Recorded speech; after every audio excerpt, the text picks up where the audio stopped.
Hola, ¿cómo están? Buenas tardes. Estamos aquí desde la ciudad de Puebla. Estamos afuera de las instalaciones de Keiko Dental. Los tengo aquí en mis espaldas.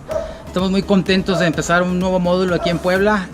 Gracias a la familia Contreras de Keiko Dental. Gracias, Nelly, por todas tus finas atenciones. Estamos en la sala enfrente de Keiko Dental. Tienen una sala muy bonita donde estamos llevando el curso, en el cual los voy a llevar ahorita. Y ahí están todos los alumnos trabajando. Vamos a ir a ver qué es lo que están haciendo. Empezamos este primer módulo el día sábado, ayer, hoy terminamos cerca de las 2 de la tarde. Muy contentos y bueno, acompáñame, vénganse para acá.